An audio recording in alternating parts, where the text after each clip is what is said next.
I drew myself for some reason as completely bald, like Charlie Brown. I think I had read that Scott McCloud book, Understanding Comics, that said, like, well, there's a reason that we identify with characters that are just simple and iconic. The reason we look at a smiley face and think that's a face, whereas if you draw like a specific face with a weird beard and you don't look like that, you don't... Well, fewer people can relate to it as opposed to a more stylized kind of drawing. So I drew myself... I didn't draw myself the way I look or the way I looked then.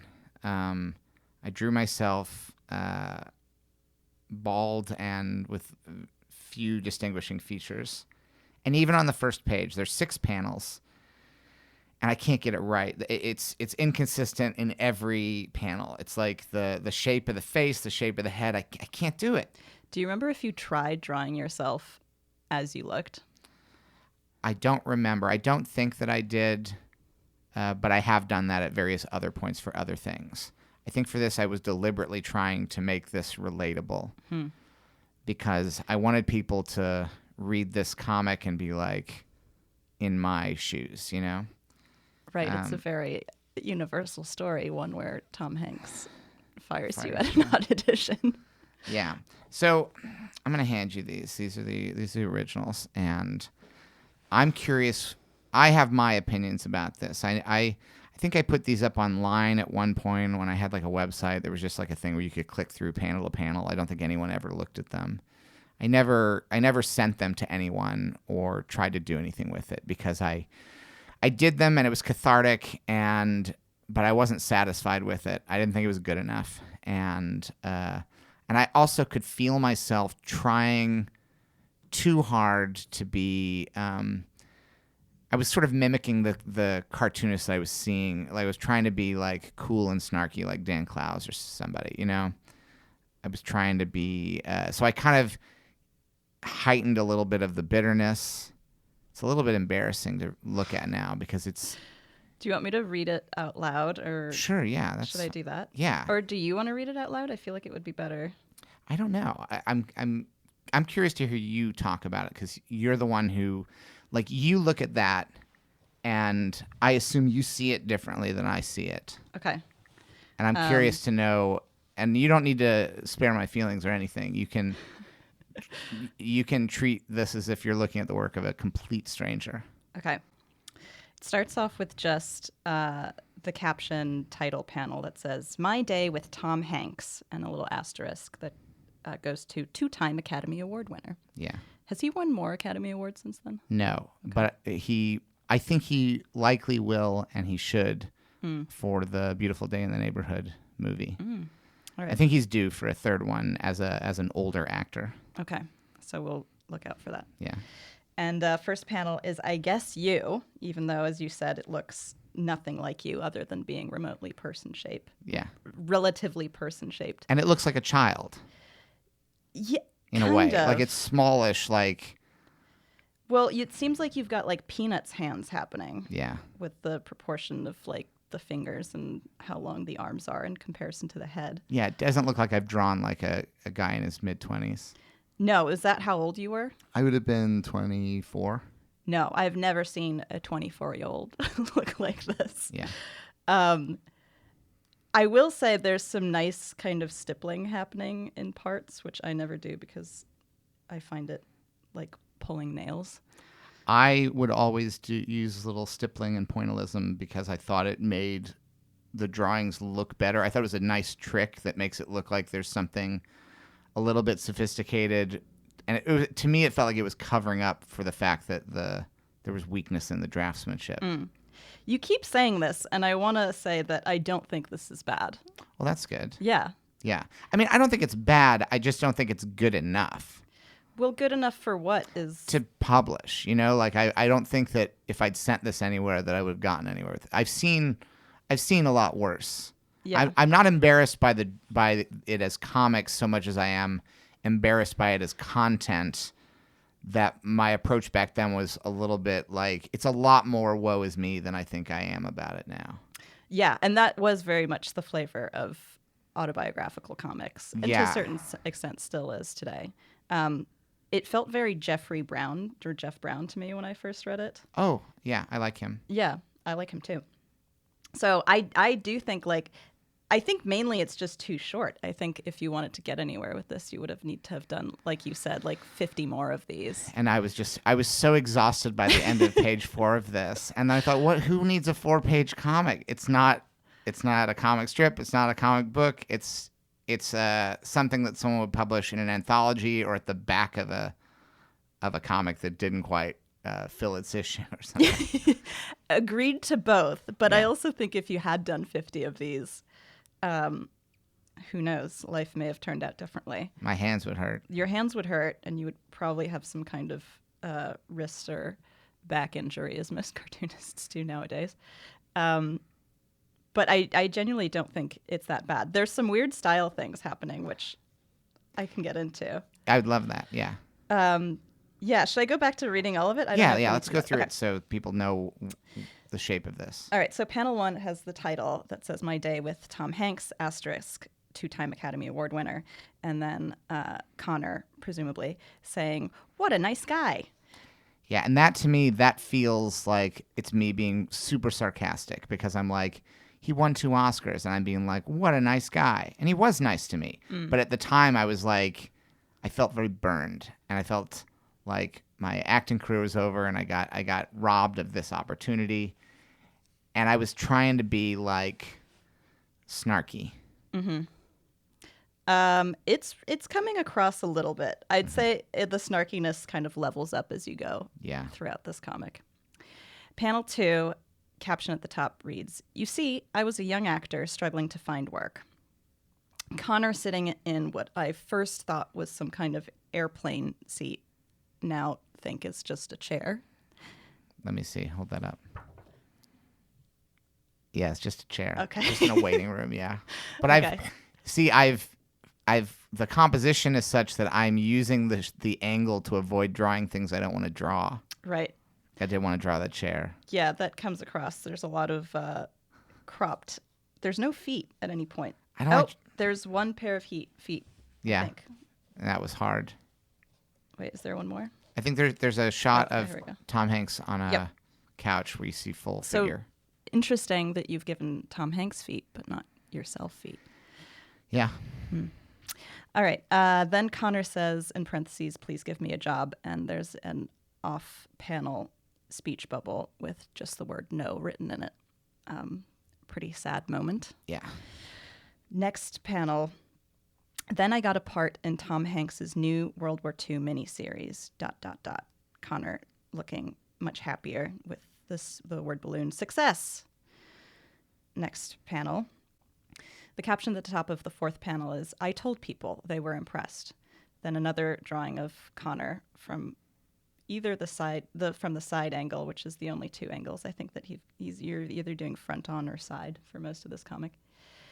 So Connor talking off panel saying, and Tom Hanks will be directing my episode. And presumably the people he's trying to impress off panel saying, wow, good, yeah. I can't tell if that's meant to be like, wow, good, yeah, or wow, good, yeah. Yeah, I think I was imagining them being sincere, but that it's funny to downplay it a little. So, Accurate. yeah. I think that plays well. Next panel. They asked me to come to Hatfield Studios for a costume fitting. Then again, Connor in what could be a plane, but is most likely a car, having a funny line to the driver in front of him saying, to Hatfield, Bernie, to which the just the back of the head of the driver is shown saying, yes, sir. Now, the best thing about this comic strip, I think, is that it preserved a lot of details that I otherwise might have forgotten. Like I know that the driver's name was Bernie. That's true. That's true. It was very hard to draw the inside of a car. Yeah. It seems like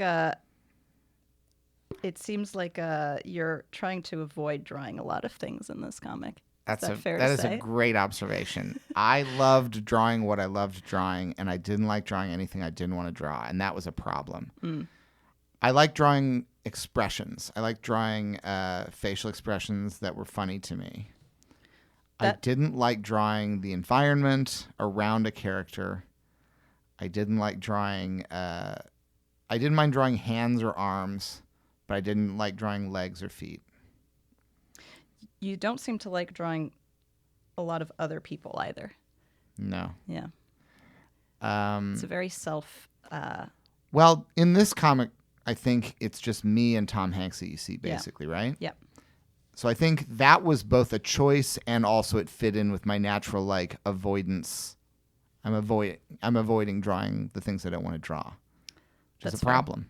I don't know if that's a problem. I think a lot of cartoonists tend to do that, but it was a problem for me because there were very few things I did want to draw. That is a problem. Yeah. Like, I'm already by the end of that first page tired of drawing me, but I know I keep having to. So my favorite panel, I think, in this whole strip is this last panel on the first page. Because the caption reads, "They cut my hair. Best haircut I've ever had. Took over an hour." And then there's a picture of, again, bald you with a pair of scissors hovering above your head, saying, "Nice work." And this is where it gets confusing, because if you wanted to include the haircut, why did you still draw yourself bald? Well, Charlie Brown isn't bald. Uh-huh. He has very light hair. But he has hair. He has, like, the wisp. No, but most people think that's the only hair he has and that he's otherwise bald. Mm-hmm. And one of the great Peanuts jokes is that Charlie Brown's dad is a barber. Uh-huh. Because you think, oh, of course, the bald kid's dad is a barber. It's no good to him. But Charles Schulz always maintained that Charlie Brown wasn't really bald. He pictured him having, like, that very blonde, light hair that some kids have. But I feel like it's still indicated, and in Charlie, in the way that Charlie Brown is drawn, with having just, like, all you need is the 3 lines, right, or whatever that make up just his like hair. one curly line on his forehead. Yeah. But I think I was picturing that there was hair and you're just not seeing it the same way. I think that was my joke about invisible hair. You're right. It's confusing. I also think you say that's your favorite panel. I think that's a terrible panel. Well, I think it's my favorite because it's so bad. It's like bad folk art. A little bit. Yeah. Yeah. I'm being excessively harsh, but I feel like that. No, I think it's fair. It's fair. Also, the shape of my head's wrong in that one. Like, it's right. Yeah, I mean, I'm not. So it's different than all the other ways you've drawn your head so far, but I think that it's stylized in a way that you can get away with it. Yeah. Also, I'm glad I preserved the detail of what a good haircut it was, because it really was a good haircut. Even though after I was fired, I was upset that they had cut my hair because I felt like I wasn't going to get a haircut otherwise. What kind of haircut was it? Like a military, like a short. Short all the way around, or short on the sides and longer on top? I think it was short. It wasn't like a full buzz. It wasn't like they buzzed at all, but it was pretty short. Mm. And then I was like stuck with this reminder of the fact that it's like I would never cut it this short. And it felt like, well, now I have to wait all summer to grow it out. Mm. Like I felt marked by the experience in a way that at first was nice and then immediately became like I look in the mirror and I'm reminded, why is my hair that short? Oh, because of the thing I was supposed to do. Right. That's tough. So we got to the end of the first page. We did. Shall we proceed? Yes, let's continue. Okay. Page 2. One thing I will say, well, no, I won't say this because I don't think that's true. Okay. No, say it. No, well, I think that it's interesting that you talked about webcomics, because I could see this working as a webcomic more almost than it is printed, because I think other than actually between the page 2 and page 3, there isn't a lot of, you're not playing with the page doesn't have a layout. Yeah. I was going panel by panel. There's a lot of distance between the panels. I always found panels to be a thing that was daunting. Can I ask this, and you won't be insulted? Did you draw the panel first and then draw? Let me see. I can tell you if I see it. I think especially with the second one here. I don't think I did. I just because the part where I'm having the dialogue bubbles overlap the side of the panel. Yeah, and because the character just seems very tight in some of these panel spaces. But I think it adds to the general feeling of malaise. Yeah. In the piece. Well, we're heading up to a part that's interesting to me in terms of the history of this story. So you get to the top of the second page, the top panel there, and read that one. So the first panel says, "Then, the day before my filming, I get a phone call from my agent. Picture of Connor on the phone with somebody on the phone saying, Tom Hanks, should I do it in a British accent? Sure. Tom Hanks wants to meet you. He's having second thoughts." Now, here's what's interesting. In this whole comic, there's all this detail from the story. And I don't know why, but for some reason, I don't include the thing about me having dead eyes in the comic. And I had forgotten that there's no mention of it in the comic. I say he's having second thoughts. And for some reason, I chose not to include the part where he says he thinks you have dead eyes. Do you think it was too painful? I don't know. Part of me is honestly a little bit worried because of the nature of memory and the way that we change stories. There's a part of me that worries that I invented it. I don't think that's true. But the fact that it's not in the comic, it just makes me question my memory of it. Could it be that you found out about the dead eyes after? No, because here's the thing. And this is why I know I didn't invent it, because I worried about it the whole train ride there. I think, so that leaves me to believe, because that was all I could think about the whole way down was how do I make my eyes look lively? So I know I didn't invent that. But the only thing I can think is that maybe I was embarrassed about it when I drew the comic, and that even though I was trying to be warts and all, maybe I thought that made me look like it was my fault. And I very much was trying to play the victim in this comic. Do you think you were worried that people would analyze whether you drew yourself with dead eyes? Well, here's another thing. I don't know if there's a term for this in comics, but when I have drawn myself most of the time in comics, and I think it's true of the way I've drawn myself in this comic, I do like drawing cartoon characters with vacant eyes, in the style kind of like Harold Gray and Little Orphan Annie, how Little Orphan Annie has dead eyes. Everyone in the Annie comics has dead eyes. Just empty circles. Yeah, they're just circles.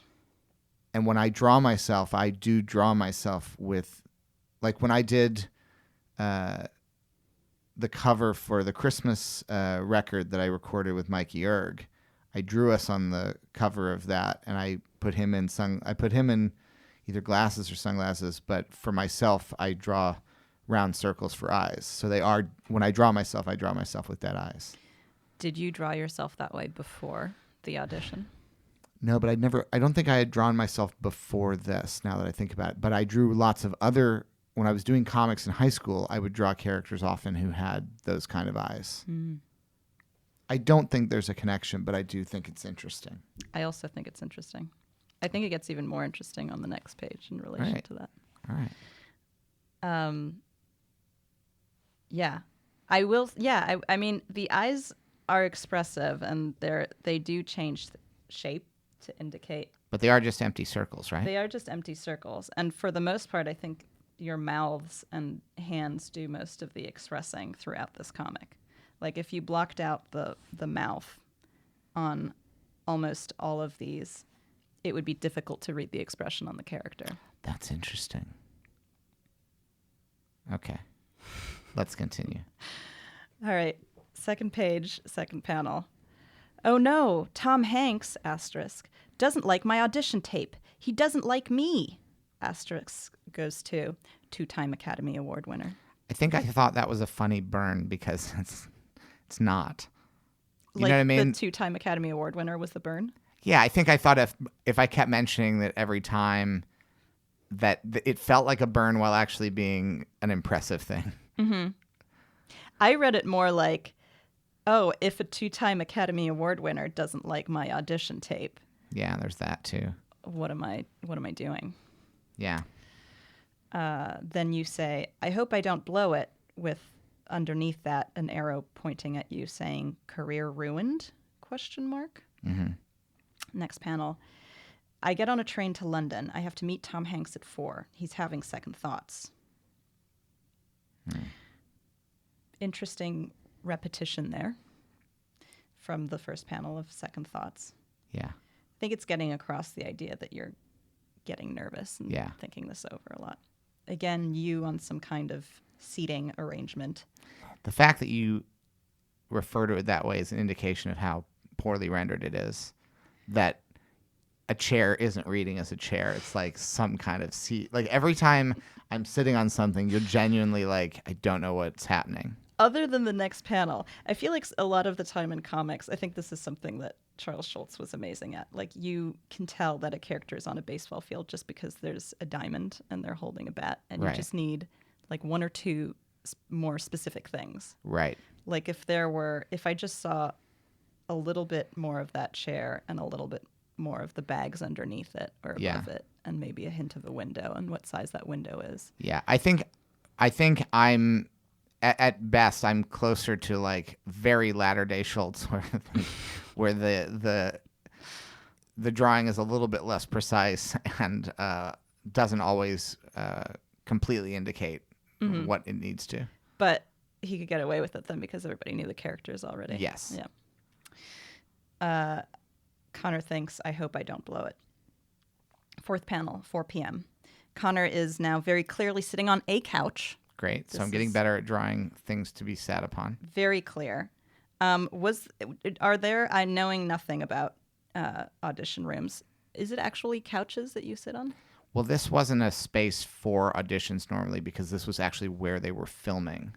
Oh, wow. So it was on the like airfield. So we were in the production offices.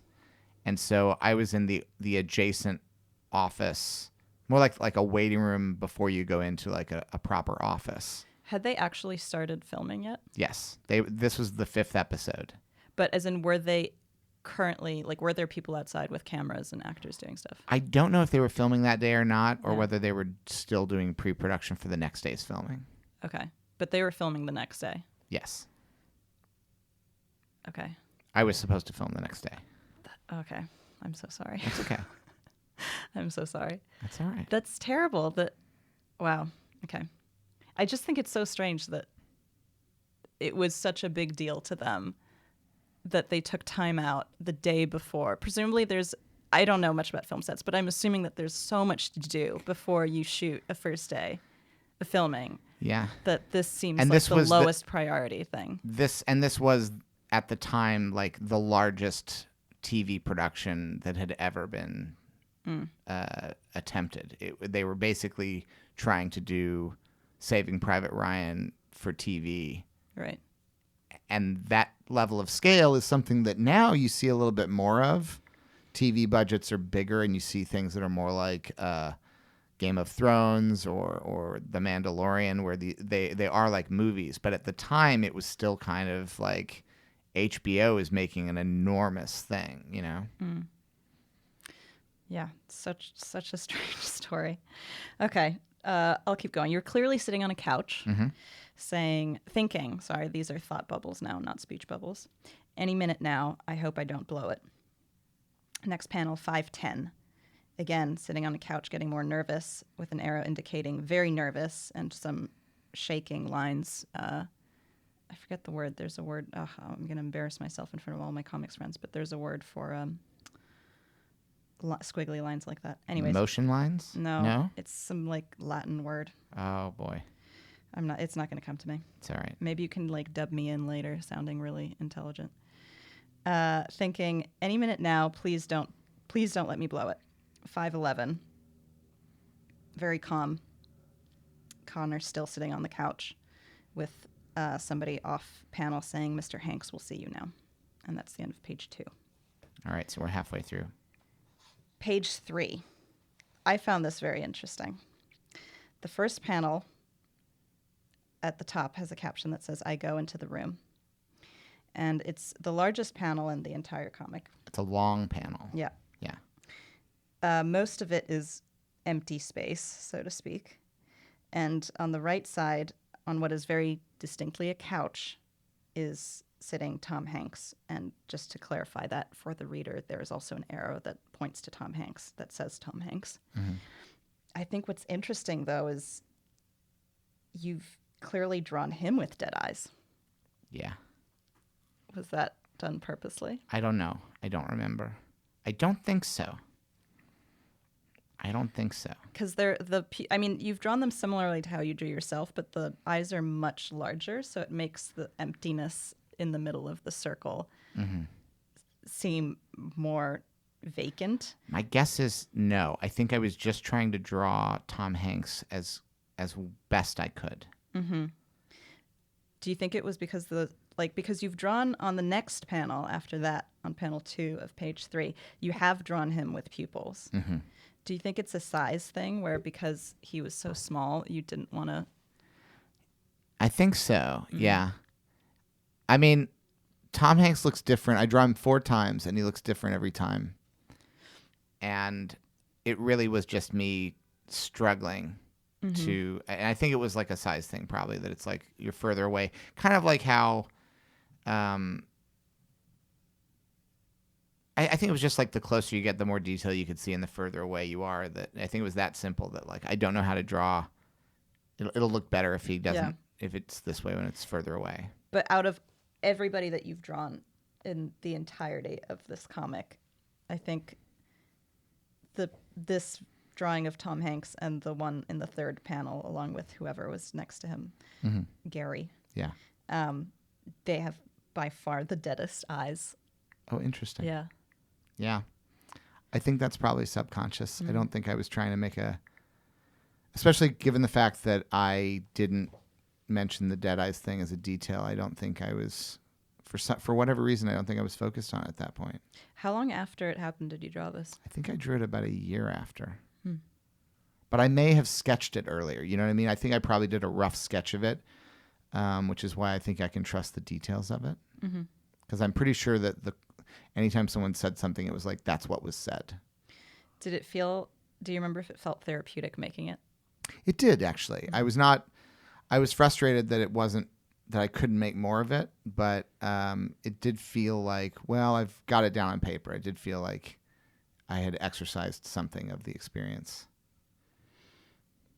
I think that's a big reason why I think people who make comics and like making comics do it. I think there's something that we get out of putting all our thoughts on the page like that, and then it's kind of like you don't have to think about them again sometimes. Yeah, it did feel like when I finished doing this, I thought about it less afterwards. Maybe you just need to draw it out in the whole 160-page graphic novel, Dead Eyes. It's too much drawing. I'd have to draw the same things too many times, because what I found was that by avoiding drawing things that weren't me, I had to keep drawing me again and again. And there's no escape. It's just very punishing. I think you have to love doing it. And I didn't love doing it. I liked doing it. And I knew that the more I did it, the less I would enjoy doing it. And I didn't want that. So I just started doing it less. That's anyway. Fair. Yeah, I think that's true. So the next panel is Tom Hanks in more detail. Yes. He's looking very stubbly. It's just a close-up of his face. He actually is the first character to have pupils. And there's kind of a change in style in how you've drawn the eyes here. Yeah. The caption reads, "He shakes my hand." And then Tom says, "Hi, how are you doing? Thanks for coming in." And then the second caption says, "He doesn't like me," which is quite funny. Yeah. Third panel. Did I draw the hands shaking each other? No. I didn't? Oh, you did in the last panel. Okay, on this, okay. When you leave. Yeah. So third panel, caption, "I read my 4 lines of dialogue with some guy named Gary." And here again, there's a terrifying looking drawing of Gary and Tom Hanks, just with nothing in their eyes, just looking at the viewer. It almost could be in some kind of horror movie, horror comic. Oh, really? Yeah. You think that's scary? Yeah, I think that's scary. You don't think that's scary? Yeah, it is. It's scary. Yeah, it looks like... It didn't occur to me. I didn't draw it thinking it was scary, but when you hold it up and say, do you think this is scary? I, without question, think, yes, that is scary looking. Yeah, like if you took that panel out of context, you would think aliens had come down to Earth and taken over a newscaster and his co-host and like brainwashed them to not have pupils anymore. Yeah. How are we doing on time? Good. We got about 6 minutes. Ooh, all right. I'll keep going. I'll skip to the next one. Panel 5. Then Tom says, panel 4. Then Tom says, "Is that it? Well, I wish there were more. Ha ha ha ha." And that was it. And here again, Tom Hanks has some pupils and looks somewhat like the Tom Hanks. That was the one I was, aside from the long shot, that was the one that I was proudest of as a caricature. That last drawing of Tom Hanks. I would say that's by far the most accurate. I thought it captured something, and I didn't know what, because I just never got to the point where I knew what I was doing. So if I drew something and it looked great, I couldn't replicate it. I think it's the proportion of the face. Mm-hmm. You've kind of exaggerated the forehead and the ear a little bit, but the kind of shape of the nose and how that relates to the small, he kind of has small eyes. Yeah. Truly, if I could, and this is what was frustrating about, because if I mention this name, it'll immediately, this is such a crazy thing to say to, if I could have drawn this magically, if I could just have the superpower of being able to draw this the way I wanted to, it would look like Drew Friedman drew it. Mm. And this is so far from Drew Friedman that it's like, it would be like an animal trying to draw like Drew Friedman. You'd be like impressed if like a pony did this. You'd be like, hey, kind of like Drew Friedman. You know, like if an elephant painted this and you'd be like, the elephant was trying to draw like Drew Friedman, then you'd be like, oh, that's impressive. It's close for an elephant. Yeah, but you know, like I think about this a lot in art. Like there's so many artists who I love and who I admire, and for the longest time I thought that meant I should be doing work like them. Yeah. And now I'm just like, I don't need to do that anymore. I need to make work that I can make, and if I don't love it, maybe somebody else will. But I'm never going to compete with the people who I love, and they're already doing that work, so there's no point in having two people making the exact same thing. And I arrived at that conclusion in the things I actually do well. But I don't think I'd ever be able to get there if I had tried to be a cartoonist. I knew I hungered too much to want to be able to draw like somebody else. Mm-hmm. And it would have been, and maybe I would have arrived at it, but my hands still would have hurt it. Like, again, I think this is good. Like, I don't think it's bad. Thank you. But I think that the fact that you hated doing it, and B, feel like you have to be somebody else are reasons enough for you not to pursue this. Yeah. I mean, I wouldn't say I hated doing it. I'm not ashamed of it as a comic, or else I probably wouldn't have asked you to look over it. But you can see all the things that I'm trying to get away with. Yeah. Yeah. I think you can always usually tell how much people enjoy drawing things when you look at the hands in this last panel on this page. That handshake is not drawn with joy. It really resembles 5 hot dogs bashing into each other. That is not a drawing of someone who wanted to draw that image. No, but you know what? You know who also didn't like drawing hands and hid them at every opportunity? It was Toulouse-Lautrec. Oh, well. One of the greatest artists of all time. Isn't that something? Yeah. I just couldn't avoid it. I had to show the handshake, and then I knew it was like, this is maybe the worst thing I've drawn. It also looks like Tom Hanks has skin and you're wearing a rubber glove of some sorts. Yeah. Let's go to the last page and see what we find. And I don't know why in my originals the first 2 are self-contained pages, and for some reason I glued these last 2 pages together, and I don't know why. Yeah, not sure. I don't know. I think it doesn't really matter. The paper's thick enough where you can scan it. It's drawn on cardstock. Yes, it's drawn. I'm glad that you took your material seriously at the very least. Yeah. You looked like you... But I should have drawn it bigger, right? Not necessarily. Depending on... Yeah, but you couldn't... Yeah, not necessarily. Yeah. Whatever's coming. I always thought a real cartoonist liked to draw things bigger and then reduce it. Some do, but... I think I should have. Okay, if you want to beat Yeah. yourself up some more. Yeah. I will say I actually like your type overall throughout. You mean the letters? Yeah, the yeah. lettering? Yeah, Yeah. I think it's nice. Oh, good. Yeah. Okay. But I never would have wanted to be a letterer for a comic. I always saw when they would the credits for comics and they'd be like lettering by. I always thought like, oh God, you just draw the letters. I mean, it's an art. It is an art, but to me, it's like that's a lot of work. You don't get to think of what is said. You just have to fit the letters in. I thought you really have to like doing that. Yeah. And now, you have computers and you can use gotta compete InDesign with- to lay things out. But imagine when it was all done by hand and you had to rule everything out so it was the right height and Yeah. make sure that things fit in evenly and you weren't squeezing in the last word. I did like drawing. I liked drawing the bubbles around them and like changing the shape to fit where the words ended up landing. Mm-hmm. Last page, first panel, caption. Bernie drove me back to the train station. Image of, it's almost identical to the first picture of you in the car, except this time you are sweating / crying. I think it's all supposed to be tears, Okay. but Yeah. it looks like sweat and tears. Yeah, I think because it's They're on flying from on the everywhere. top of your head. Yeah, they're all supposed to be tears. I'm crying so much that it's flying up as well. Okay, that's sure. Yeah. It's comics. Yeah. I'll allow it. With an arrow at you, just to clarify, saying me crying, and then Bernie still driving, another arrow. Second panel, caption, they still had to pay me, of course. And then there's you holding some money, presumably, with an arrow pointing down saying 2,000 pounds. And the second caption reads, for me, it was a small fortune. For Tom Hanks, it was a new pair of shoes. Ugh, that's a lousy burn. That's pretty snarky. I'm so This- embarrassed by that joke.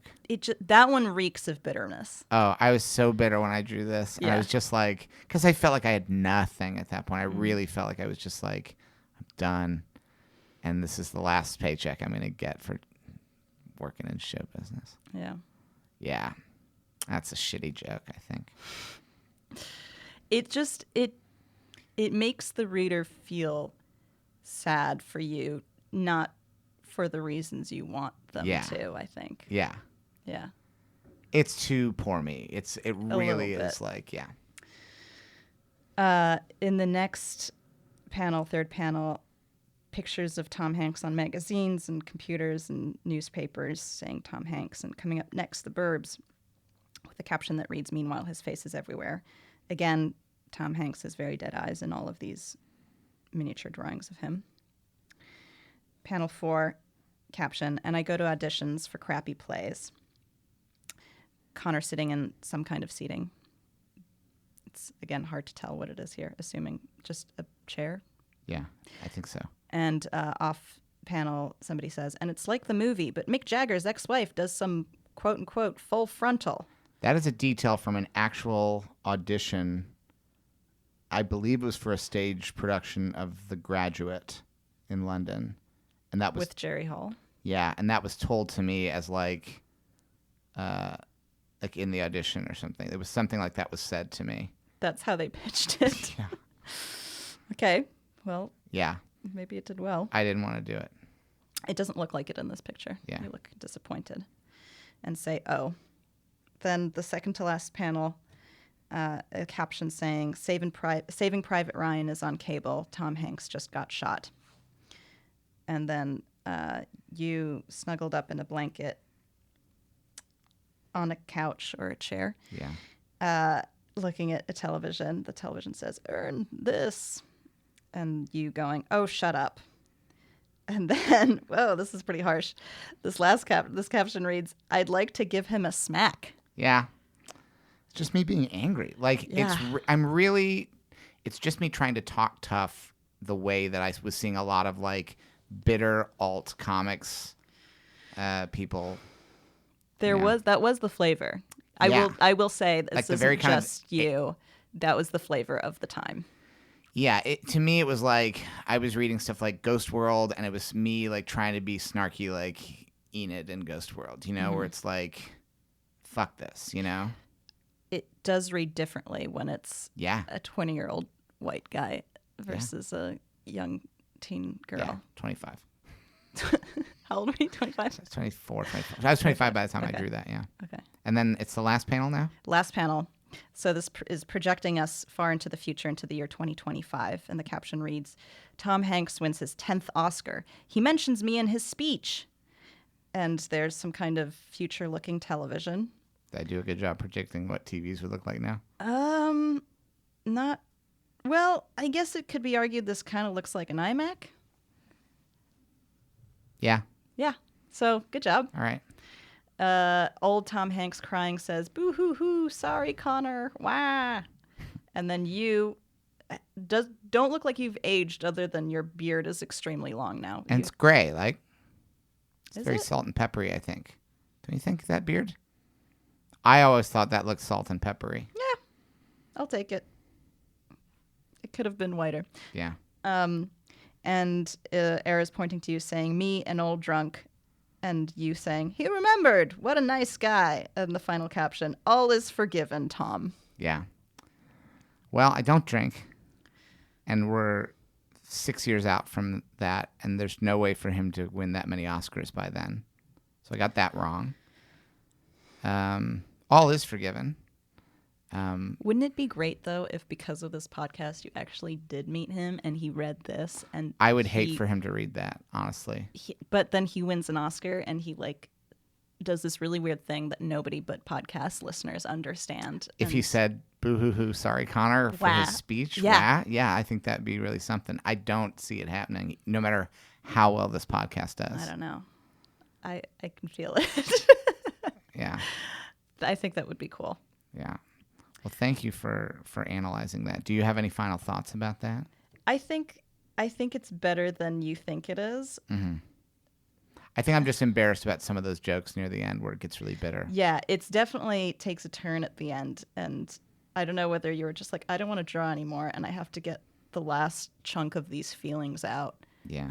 And it's all going to happen on this last page. Yeah, I think I was like burning down the comic as I drew it. Yeah. But sometimes I think you have to put all that emotion into, this is going to sound real sappy, but you got to put that stuff into your art so that you don't have to feel it afterwards. Well, I think I know how to control it a little bit more now. I think this podcast will be a little bit more considered than that comic, which is kind of a rough draft of at least part of it. Yeah. Hopefully. You don't seem as bitter. I don't feel bitter. Good. I mean, I understand what show business is more now than I did back then, good and bad parts. And I think, like we were saying earlier, like you don't care you care, but you're not devastated as much when things don't. I think what you were about to say is true, that I don't care as much. Yeah. Yeah. I feel like it's a weird thing to be like, it's good that you don't care as much, but it is a good thing. I think so. It's very true. There are times when I couldn't care less. Yeah. In a good way. Yeah. All right. Thank you, Maëlle. Thank you for having me. I can't do it, I can't conceive. You're everything you're trying to make